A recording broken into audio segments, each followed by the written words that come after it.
Over time, Rome expanded its reach across the entire Mediterranean world. Its borders pushed north into Gaul and crossed the sea into Britain.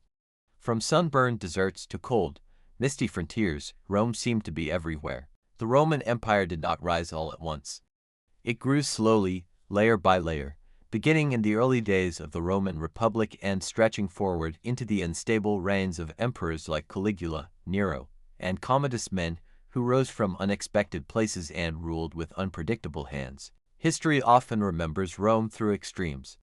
We remember the madness of tyrants and the courage of legendary heroes.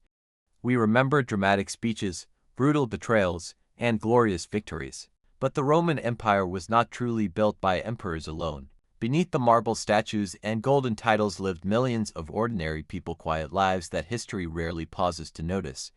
Farmers, laborers, merchants, soldiers, mothers, children. Citizens whose names were never carved into stone. Rome was not one people. It was Greek thinkers, Syrian traders, Jewish craftsmen, North African farmers, Spanish miners, Gallic villagers, and Britons living at the edge of the known world. And like people everywhere, the average Roman citizen woke each morning simply trying to survive. They worked long hours, rested when they could, shared meals with family, and worried about tomorrow. Life was busy, life was uncertain. Empires may be remembered through power, but they are sustained by ordinary lives. Life away from the great cities was simpler but harder. Most people lived in small towns or on modest farms beyond the city walls. Their lives depended almost entirely on their own labor. If the harvest failed or an animal fell ill, there was no safety net. Survival was personal. City life, however, followed a very different rhythm. For the average urban resident, each day moved in familiar patterns: work, crowds, noise, and routine. Cities like Rome, Pompeii, Antioch, and Carthage became powerful magnets, pulling people away from the countryside with the promise of a better life. Many left their farms and villages believing the city would offer opportunity. But for countless newcomers, those promises were never fulfilled. The jobs they were searching for often did not exist. As more people arrived than the city could support, poverty grew. Entire neighborhoods filled with the unemployed and the desperate. Homelessness became a silent crisis of the imperial world. Finding work was not easy. Slaves dominated much of the labor market. They performed nearly all unskilled work, but also served as teachers, doctors, surgeons, architects, and skilled craftsmen. Their presence left little room for freeborn workers at the bottom of society. Freed slaves once released from bondage often found work as bakers, fishermen, or carpenters. These trades offered stability, but little wealth. Poor women sometimes found work in the households of the rich. They served as hairdressers, midwives, or seamstresses, roles that were essential, yet rarely respected. The cities glittered from a distance, but up close, they revealed a harsh truth: opportunity was uneven, and survival was never guaranteed. Wherever people lived, on farms or in crowded cities, daily life still revolved around the home. And for those arriving in the city, the first and most urgent concern was simple: where would they sleep? In a walled metropolis like Rome, space was priceless.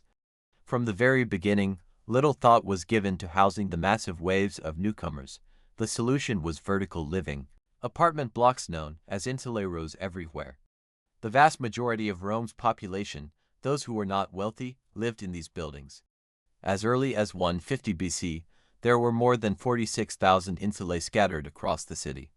Most of them were overcrowded, poorly built, and extremely dangerous. Residents lived with constant fear of fire, of collapse, and in some neighborhoods, of flooding from the Tiber River. Early city planning did little to help. Streets were often narrow and uneven, some barely 2 meters wide. If a fire broke out, emergency access was nearly impossible. It would take the Great Fire of Rome, during the reign of Emperor Nero, for real change to occur. Only after disaster did the city widen streets and regulate balconies to improve safety.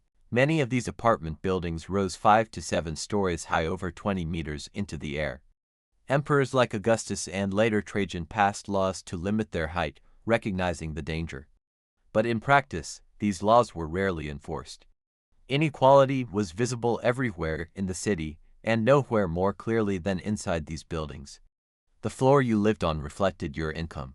Lower floor apartments were larger and far more comfortable. They often had separate rooms for eating and sleeping, glass windows, and access to running water.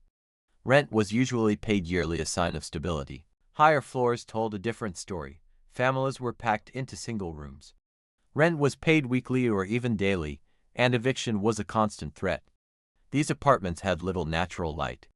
They were unbearably hot in summer and bitterly cold in winter. Water rarely reached these upper levels. Toilets, if they existed at all, were crude latrines. Even after Rome built its famous sewer system, the Cloaca Maxima, only the lower floors benefited. Waste, including human waste, was often dumped directly into the streets below. The smell was constant, disease spread easily. For many, the only option was to use public toilets. At night, the streets fell into darkness. Crime was common, and few dared to walk after sunset. Crumbling buildings, open sewage, and the ever-present fear of fire made life in the upper floors harsh and exhausting. From a distance, Rome appeared eternal, but for those living high above the streets, survival was fragile and comfort was a luxury they rarely knew. While the poor crowded into towering apartment blocks, Rome's wealthy lived in a very different world. Those who did not retreat to countryside villas usually lived in Domus, private urban homes designed for comfort, status, and control. In Rome itself, many of these houses were clustered around the Palatine Hill, close to the imperial palace. Proximity to power mattered. From the street, a domus could look surprisingly modest. In cities like Pompeii and Herculaneum, the front of the house often contained a small shop. Here, the owner conducted daily business, greeted clients, and managed affairs that blurred the line between private life and public duty. Step past the shop, and the world changed. At the heart of the Domus was the atrium, an open courtyard where guests were received and important conversations took place. This space was both social and sacred. Many atriums contained a small household shrine, dedicated to family gods or ancestors, quietly watching over daily life. The roof above the atrium was open to the sky. Beneath it sat a rectangular pool, perfectly aligned to collect rainwater. When storms passed over the city, water flowed down into this basin and was stored for use throughout the house. It was elegant, practical, and deeply Roman. Lining the sides of the atrium were small rooms called cubicula. These spaces served as bedrooms, private offices, or libraries. They were compact but carefully arranged, offering privacy within the open heart of the home. Beyond the atrium lay the triclinium, the dining room. This was where the family reclined on couches, sharing meals, conversation, and political gossip. Nearby, the kitchen worked quietly, largely unseen by guests. At the back of the house, away from the noise of the street, was the family garden. Here, life slowed down. Plants, fountains, and shaded walkways offered a sense of calm, a reminder that wealth in Rome was not just about power, but about control over space, time, and silence. While the city above the streets struggled with fire, darkness, and disease, the Domus stood as a private island of order. Rome was a city of extremes, and nowhere were those extremes more clearly divided than behind the doors of its homes. Whether rich or poor, whether living in a crowded apartment or a quiet villa, the most fundamental social unit in the Roman Empire was the family. From the earliest days of the Republic, family life revolved around a single figure, the paterfamilias, the father of the household. His authority was absolute. The male head of the family held legal power over every member of the household, including the extended family. In theory, this authority extended even to life and death. A father could reject a child at birth, especially if the child was born with a physical deformity, if his paternity was questioned, if he had too many daughters, or simply because he chose to do so. He could also sell his own children into slavery. Over time, this extreme concentration of power began to erode. The rigid model of a single man controlling every aspect of family life gradually weakened, softened by changing laws and social realities. But for centuries, the household remained a place where authority was not shared, it was enforced. And yet, this strict system did not mean that women were powerless within the home. The household itself was considered the woman's domain. Although early Roman society limited women's public visibility, they were the managers of domestic life. They ran the household, oversaw servants and slaves, and until a formal tutor was hired were responsible for the early education of their children. By the late Republic, women were allowed to dine with their husbands, attend public baths even if not always at the same hours as men, and participate in theaters, games, and social events. Slowly, their presence in public life became more visible. In time, Roman women could be found working as bakers, pharmacists, shopkeepers, and artisans. Legal reforms followed social change. Women gained stronger legal protections, and divorce could be initiated by either spouse, man or woman. Roman family life was built on control, duty, and hierarchy. But within that structure, change was already underway. Even in an empire defined by power, authority did not remain frozen forever. Everyone had to eat, but in ancient Rome, what you ate and how often depended almost entirely on who you were.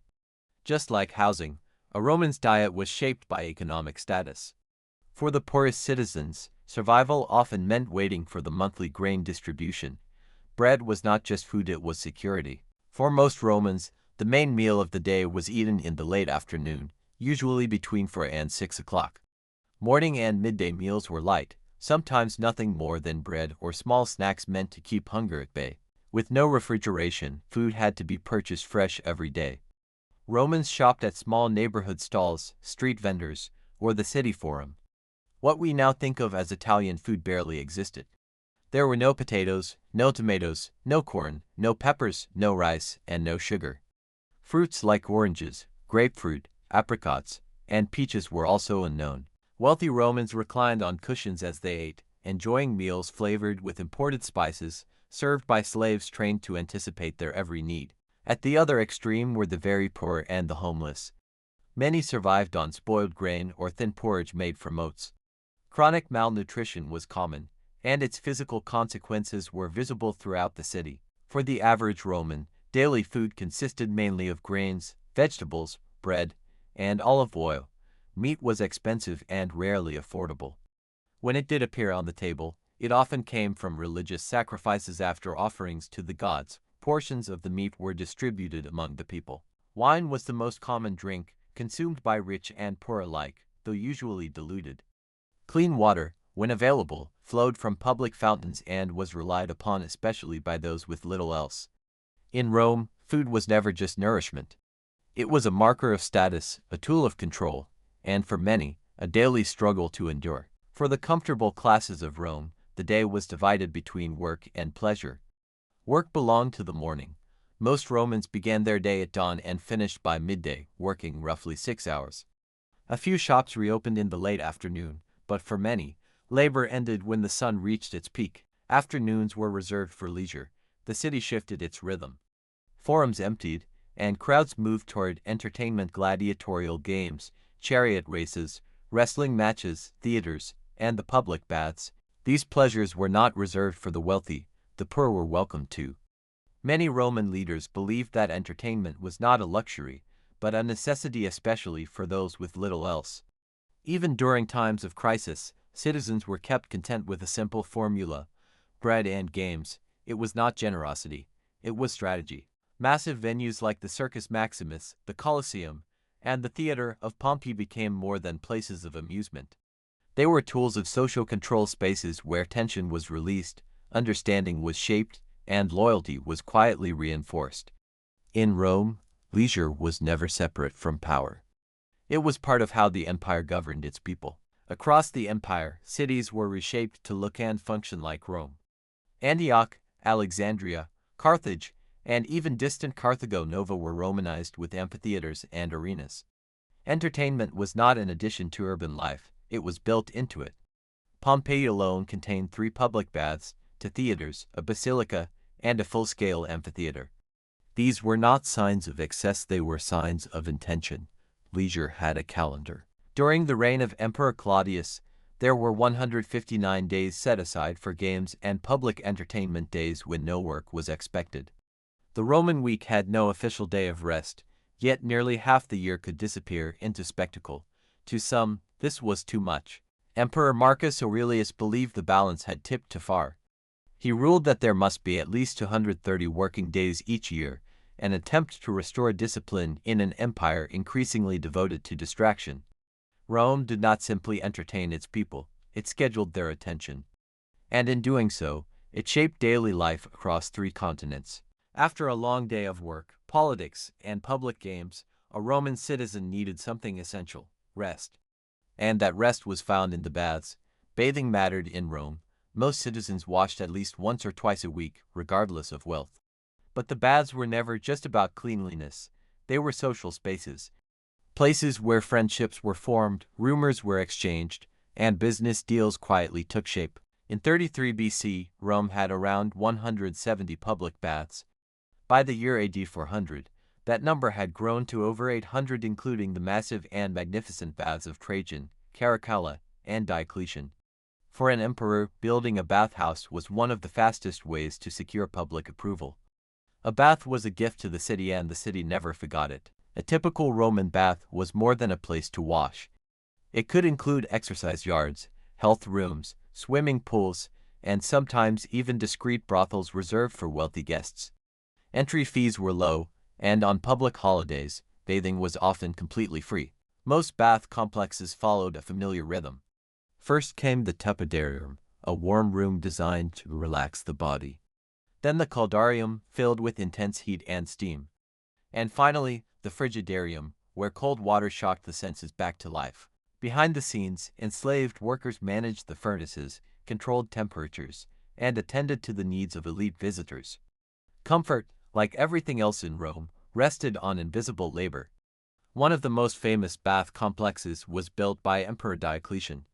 It covered over 32 hectares and included gardens, fountains, statues, and even a running track.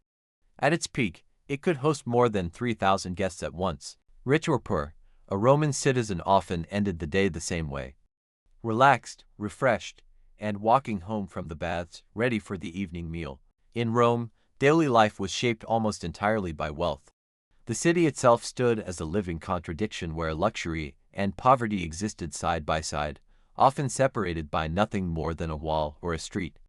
The wealthy relied on enslaved labor for nearly every aspect of comfort: heating the water in the baths, serving evening meals, educating their children, and maintaining their homes. Their lives were structured around ease, time, and access. The poor lived a very different reality. Most had little or no access to education. They crowded into crumbling apartment buildings, faced constant risk of eviction, fire, and disease, and often survived only through public aid and charity.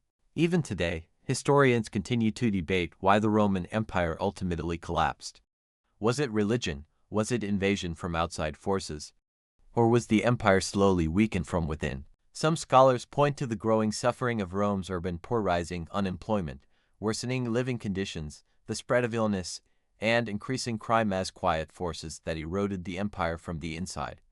Rome did not fall in a single moment. It faded under the weight of inequality, exhaustion, and a system that could no longer care for all who lived within it. And perhaps that is Rome's most enduring lesson.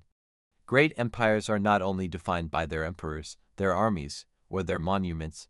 They are defined by the everyday lives of ordinary people and by how long those lives remain sustainable.